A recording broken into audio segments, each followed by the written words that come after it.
गरीब साध साध सब नेक हैं, आप अपनी ठोरे। जो सतलोक ले जाएंगे वो साधु कोई और।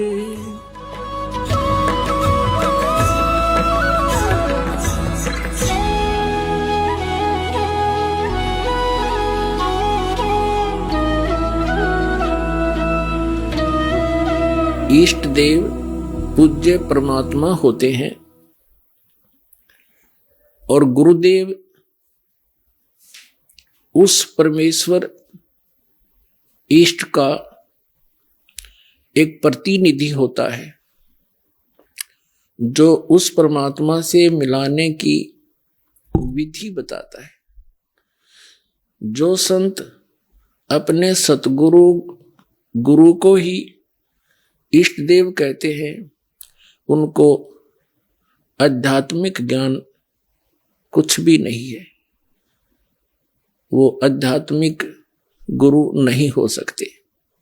अपने आत्मा आपके समक्ष हो गया कि इन दामा खेड़ा वालों का के ज्ञान है। इनके जो वर्तमान में महंत है उसके पूज्य गुरुदेव और पूज्य पिताजी ये क्या बताते हैं, ब्रह्म को सतपुरुष बताते हैं। कबीर साहब ने ये बताया। कबीर साहब उस परमात्मा में जाकर लीन हो जाते हैं।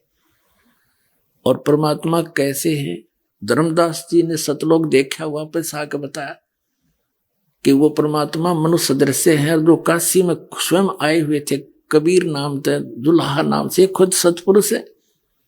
इसके बाद खाक है। क्या देखा इन्होंने परमात्मा को? जिन महापुरुषों को परमात्मा मिला उन्होंने क्या बताया है? सतलोक में परमात्मा धर्मदास जी को स्वयं आकर लेकर गए। और ये जितने भी कबीर पंथी हैं, इंक्लूडिंग ये मधु परमहंस, ये क्या बताते हैं? परमात्मा जिसने बता दिया अमर पुरुष ऐसा है। और कबीर साहब को उससे अलग एक सतगुरु मानते हैं बस, और अमर पुरुष अलग है। जबकि वास्तविकता ये है, जिन भी महापुरुषों ने परमात्मा को देखा, सचखंड गए और वापस आए, उन्होंने बताया है परमात्मा मनुष्य दृश्य है। और जो काशी में, बनारस में धानक रूप में आया था, जुल्हे रूप में आया था, वही खुद परमात्मा है। वो सतपुरुष है। सतलोक में भी वही है। लेकिन वहां उसके शरीर का वो नर आकार है, वहां पर भी परमात्मा, वहां उनके एक रोमकूप का इतना प्रकाश है, करोड़ सूर्य मिला दे और करोड़ चंद्रमा, उसकी रोशनी भी फीकी रह जाए। और यहां जब आते हैं वो तीसरी सतिथि में, वो एक सतगुरु, एक संत, जिंदा महात्मा का रूप बनाकर आए हैं। जैसे कलयुग में विशेषकर जिंदा महात्मा के रूप में आते हैं। जिंदा महात्मा कैसे होते हैं? फक्कड़ फकीर होते हैं। वो वैसे मुसलमानों के अंदर ज्यादा माने जाते हैं। उनके सिर पे काला टोप, एक काला ही ओवरकोट पहनते हैं। वो घुटनों से नीचे तक का एक अंडरवियर पहनते हैं बस। ऐसी वेशभूषा वाले को जिंदा महात्मा कहा जाता है। तो जिंदा महात्मा के रूप में परमात्मा धर्मदास जी को मिले।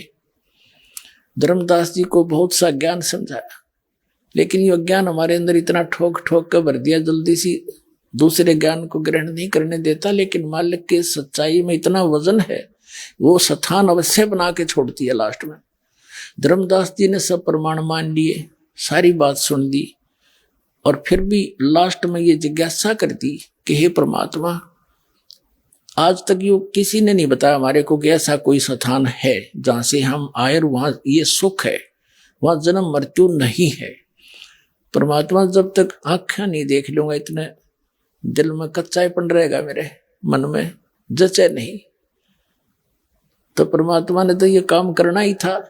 जैसे कबीर साहब को थे कवि और गणित गणा एक संत मान के, और इनकी फाइल को बंद कर रखा था हमने। इतना एक दुल्हा, एक कवि और गणित गणा संत, इतना मान कर छोड़ दिया था। अब परमात्मा ने दास को भेजा उस परमात्मा की महिमा बताने के लिए कि वो कबीर परमात्मा है, वो पूर्ण परमात्मा है, असंग ब्रह्मांड के स्वामी हैं। अब दास अकेला कहे तो किसी का ना जब ये प्रमाण दिखाएगा वेदों में वही प्रमाण, और जिन महापुरुषों ने परमात्मा का साक्षात्कार हुआ उन्होंने जो अपना अनुभव बताया उसमें वही प्रमाण। फिर कैसा है भगवान, आप समझ में आ जाएगा।